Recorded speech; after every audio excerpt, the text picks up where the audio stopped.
Salut tout le monde, c'est Magnus, j'espère que vous avez la forme. Aujourd'hui on se retrouve pour le second unboxing de la chaîne. Voilà, je vous en avais parlé lors du tout premier, donc il y a 2-3 semaines maintenant. J'avais un deuxième unboxing en préparation, et bien le voici, et me voici donc dans un nouveau décor. C'est vrai que je me rends compte, après avoir revisionné plusieurs fois le premier unboxing, que le décor avec mon bureau, etc. était peut-être pas le meilleur, et donc je me suis dit qu'aujourd'hui j'allais essayer quelque chose de nouveau, avec donc comme cadre ma pièce de collection. Donc vous voyez pas mal de choses derrière, je me dis que ça se prêtait peut-être un petit peu plus à l'ambiance globale d'un unboxing, et voilà, n'hésitez pas à me dire du coup ce que vous en pensez et celui que vous préférez entre les deux. Sur ce, donc, on va sans plus tarder commencer déjà par présenter l'unboxing du jour. Donc, l'unboxing d'aujourd'hui est un unboxing venant 100% d'un seul site, à savoir Yakon Store. Donc Yakon Store, c'est un site français qui vend donc des figurines Transformers et absolument toutes sortes. Donc vous avez des figurines officielles, comme celle que je vais vous présenter aujourd'hui, vous avez des figurines third party, vous avez des figurines de knock-off par exemple aussi.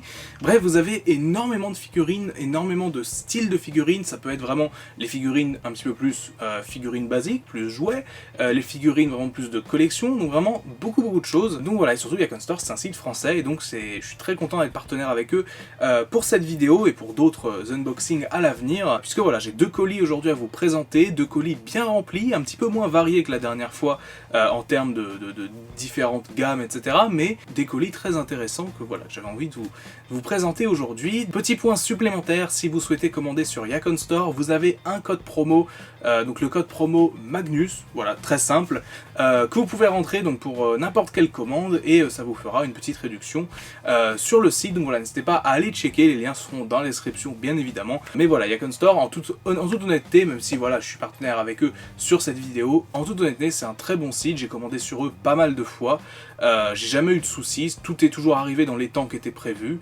j'ai jamais eu de retard. Alors un seul retard récemment, mais à cause du coronavirus, évidemment, tout était en retard hein, ces derniers temps, il n'y a pas de souci là-dessus, mais sinon, en temps normal, j'ai jamais eu de retard par rapport à mes colis, ni rien. Voilà, globalement, Yakon Store, c'est une boutique que je vous recommande, donc voilà, et ce sera de cette boutique que viennent absolument tous les Transformers que je vais vous présenter aujourd'hui à l'unboxing. Et dernier petit point avant de commencer, j'ai un petit peu lu vos retours par rapport au dernier unboxing, donc le premier qui est sorti la dernière fois.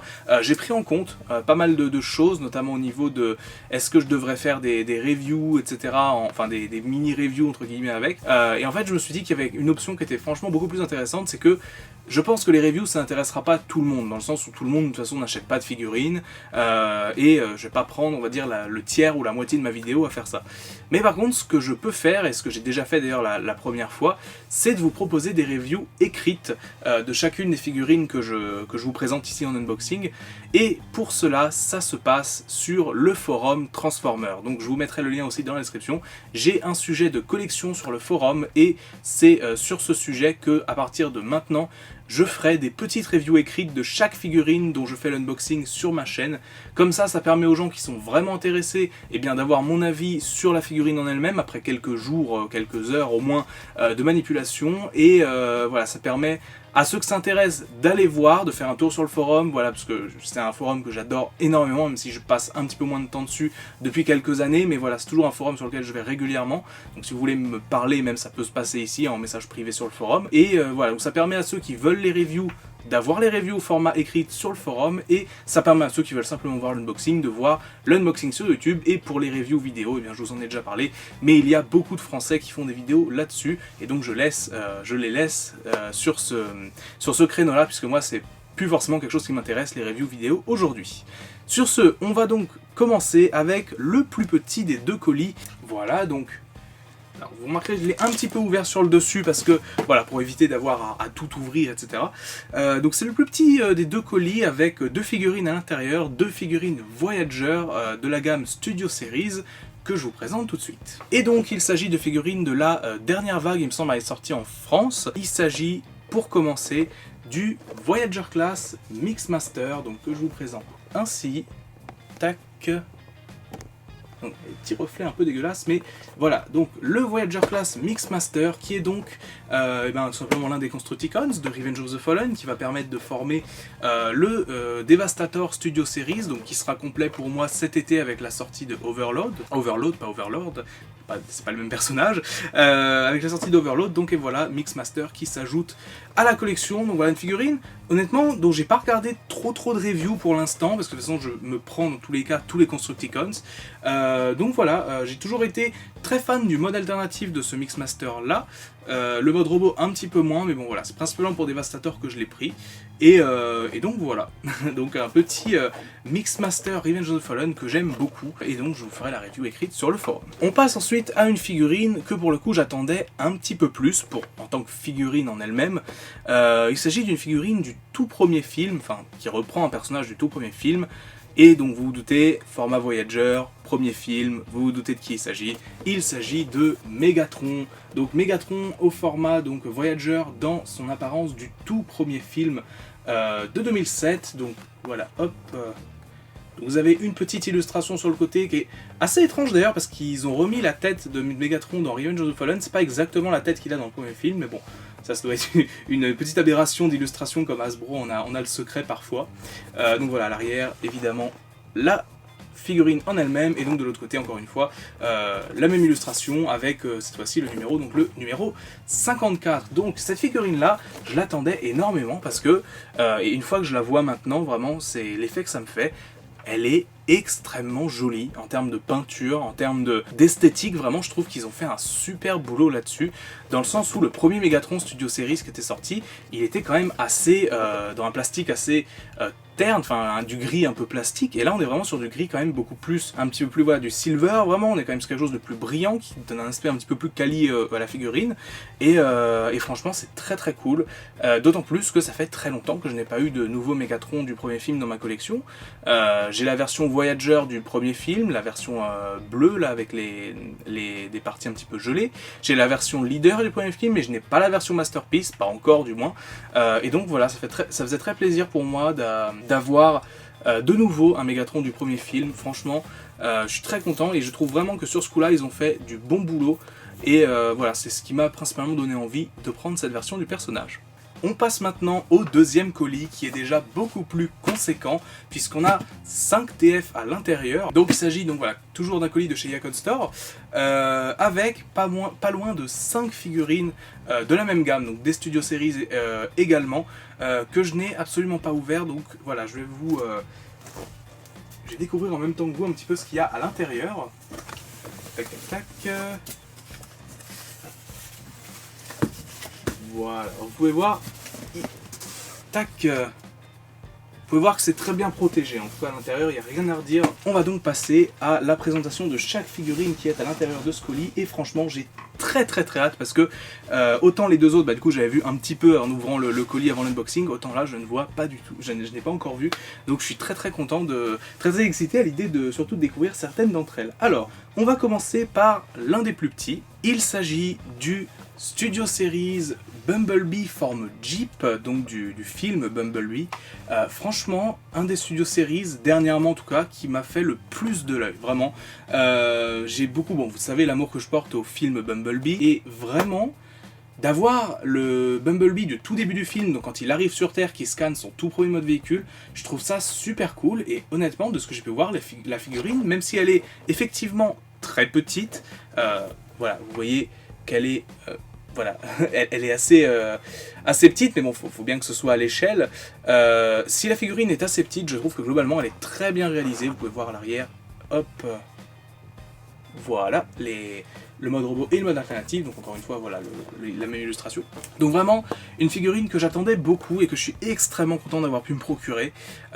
Probablement d'ailleurs, de tous les Deluxe que je vais vous montrer ici, celui que j'attendais le plus, parce que voilà, ça reprend une forme un petit peu originale qu'on voit pas beaucoup, et qui pourtant a été très bien réalisée, peut-être même mieux que la version Coccinelle qui était sortie il y a un peu plus d'1 an maintenant. Donc voilà, je trouve ça très cool, et vraiment une figurine que j'ai très hâte d'ouvrir, et dont je vous ferai la review évidemment sur le forum comme je vous l'ai dit. Ensuite on passe à cette fois-ci une figurine issue de Dark of the Moon avec l'un des Rockers Roadbuster, donc que vous voyez ici. Donc tac, la petite illustration sur le côté, le mode véhicule à l'arrière, et la même illustration de l'autre côté comme d'habitude.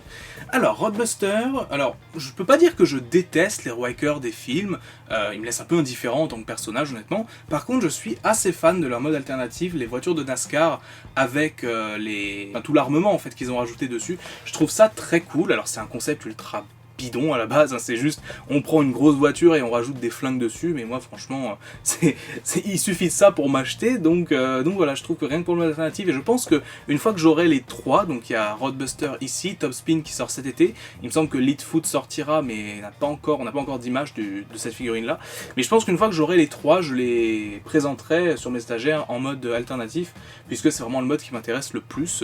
Mais en tout cas voilà, globalement ça a l'air d'être une figurine plutôt cool, le mode robot est plutôt correct de ce que je vois ici, mais voilà, c'est principalement pour mon alternatif que je l'ai pris, et franchement je pense que je n'en serais pas mécontent. Troisième et dernier deluxe de ce colis, avec un personnage une nouvelle fois issu de Bumblebee, il s'agit de Shater en mode Jet, donc la deuxième version de ce personnage à sortir en Studio Series. Il faut savoir que la première version, donc il y a deux versions en fait de ce personnage, la version qui se transforme en jet et la version qui se transforme en voiture. La version qui se transforme en voiture, je l'ai déjà depuis un petit moment, elle est assez moyenne en termes de figurine, on n'a pas le visage n'est pas fidèle au film, les articulations sont à un côté un petit peu loose. Par contre, j'ai entendu beaucoup plus de bonnes choses par rapport à cette version-là. Déjà, elle est beaucoup plus screen accurate en termes de robot vraiment. Et voilà, alors c'est vrai qu'en termes de deluxe, c'était difficile de faire un vrai triple changer dans une taille aussi petite, donc avoir un personnage qui se transforme en voiture, avion et robot dans une si petite taille, je pense que c'est très compliqué en termes de coûts de fabrication, etc. On a une société de third party, donc Toy World, il me semble, qui va s'occuper de faire une shader et un dropkick vraiment avec des vrais modes alternatifs, donc on peut avoir avec un vrai mode triple changer en gros, même si de ce que j'ai vu la version voiture était un petit peu sacrifiée, et pas incroyable, mais voilà, on a une compagnie donc tierce qui va s'occuper de faire des vrais triple changers, mais clairement ce sera plus grand que ça, de ce que je crois, il me semble. Mais en tout cas, ils ont pu mettre plus de budget dessus, parce que clairement, ce sera pas une figurine à 25 ou 30 euros, ce sera beaucoup plus cher que ça. Et donc voilà, pour ce qui est vraiment du côté screen accurate, je pense que cette version-là de Shater est vraiment supérieure à la première. La première vaut le coup pour être exposée en mode véhicule, et c'est ce que je ferai, je pense. Mais voilà, pour cette version-là, ce sera clairement en mode robot, parce que on est quand même sur une représentation très fidèle du personnage. Avant-dernière figurine, ici on repasse sur une gamme Voyager avec un personnage de Dark of the Moon. Il s'agit de Sentinel Prime, donc voilà, l'antagoniste principal du film, voilà, donc qui sort sous format Voyager. On a longtemps pensé qu'il sortirait peut-être sous format Leader, mais finalement en sorte de, voilà, il faut être cohérent en termes de taille. Optimus sorti en format Voyager, Megatron, toutes les versions de Megatron sorties en format Voyager sauf la version Dark of the Moon, donc il était plus ou moins logique de se dire que Sentinel allait être un Voyager, mais un bon gros Voyager quand même. J'ai tout simplement tous les Sentinel Prime des films à ce jour. J'ai la version Cyberverse Commander, j'ai la version Voyager, la version Leader, et il me semble qu'il n'y en a pas d'autres qui sont sortis, en tout cas en termes de moldes. Peut-être que certains moldes ont été repeints pour des ressorties quelques années plus tard, mais en tout cas j'ai toutes les versions de Sentinel, et de ce que j'ai vu, cette version Voyager, bon, surclasse évidemment la version Voyager sortie à l'époque de Dark of the Moon, qui était assez moyenne, mais voilà, faudra voir la comparaison avec le Leader. Bon, la comparaison qui n'est pas forcément juste, dans le sens où le Leader est beaucoup plus gros, mais voilà, à voir en tout cas. Sentinel qui a été toujours un personnage dans les films que j'ai plutôt apprécié, qui a un bon antagoniste, qui a une bonne apparence, que ce soit en robot ou en véhicule. Franchement, c'est un des personnages des films que j'aime bien, vraiment, et je suis plutôt content d'acquérir cette figurine pour aller avec toutes les autres, dans le sens où voilà, c'est un personnage que j'apprécie, et voilà, je suis plutôt content d'avoir mis la main sur cette version de ce dernier. Et donc, on termine, on a donc commencé avec un Constructicon, et on finit avec un Constructicon, à savoir Scrapper. Donc voilà, l'un des Constructicons. Donc vous voyez, pour les Constructicons, c'est pas l'illustration du personnage sur le côté ici, c'est Devastator. Donc tac, et par contre l'illustration du personnage, on la retrouve de l'autre côté. Donc c'est un peu bizarre, mais bon, c'est comme ça. Scrapper qui n'a, à ma connaissance, jamais été commercialisé avant maintenant en format autre que Legend, donc les formats tout petits de l'époque. Scrapper, c'est la première fois qu'il sort en format, on va dire, un petit peu plus classique, donc pour aller avec les autres, et je le trouve plutôt cool, honnêtement, au-delà du fait qu'évidemment il me faut ce personnage pour faire Devastator, mais même le mode robot, je trouve vraiment, c'est un design tellement basique en soi, enfin regardez, c'est vraiment, il n'y a pas une grande originalité dedans, mais je sais pas, j'ai une sorte d'affection en fait pour tous les Constructicons des films, en fait je trouve ils ont des apparences soit très simples, genre Scrap Metal par exemple aussi, qui est ultra basique, soit complètement what the fuck, genre Hightower, mais je sais pas, j'ai toujours une sorte d'affection pour ces looks, et celui-ci ne dérange pas la règle. Alors par contre, en termes de mode alternatif, on a quand même une pelleteuse qui est assez étrange, voilà, qui a une pelle clairement un peu chelou, et qui surtout n'est pas screen accurate à ce niveau-là. C'était sans doute une concession qu'il fallait faire pour pouvoir avoir un mode robot correct et un membre pour Devastator, parce qu'il ne faut pas oublier que tous ces robots se transformeront aussi en membres de Devastator, donc voilà, c'était peut-être une concession à faire à ce niveau-là. Voilà, je vais pas être tatillon là-dessus, de toute façon, ce sera soit pour l'exposer en mode robot, soit en mode Devastator, donc à ce niveau-là, voilà, ce sera pas, le mode véhicule ne me préoccupe pas énormément, donc voilà, je vous en reparlerai au moment de la review, si jamais vraiment je le trouve ignoble, je vous dirai ça en tout cas. Voilà donc pour ces 2 colis issus de chez Yakon Store, donc voilà, une bonne grosse réception de Studio Series comme je les aime, pas mal de figurines voilà, que j'attendais pour des raisons ou d'autres, et que je suis très content voilà, de m'être enfin procuré. Pour ce qui est donc des reviews, je vous l'ai dit, ça se passera sur le forum, le lien est en description. D'ici quelques jours, je pense, j'aurai mis en ligne en tout cas mon avis sur chacune des figurines. En tout cas, voilà. Merci à vous d'avoir regardé cet unboxing, n'hésitez pas à me dire en commentaire vos avis sur ce dernier, est-ce que vous l'avez trouvé meilleur que le premier en termes de présentation générale, pas forcément en termes de contenu, mais en termes de présentation, est-ce que vous avez préféré celui-ci ou le premier, est-ce que vous préférez ce cadre-là ou le cadre du premier unboxing, dites-moi tout. En attendant, je vous laisse, c'était Magnus, encore merci à Yakon Store, vous avez vu, je vous ai déjà dit, vous avez le petit code Magnus pour toute commande, pour avoir une petite réduction. Et sur ce, eh bien voilà, on se retrouve très vite pour de prochaines vidéos. C'était Magnus. Ciao!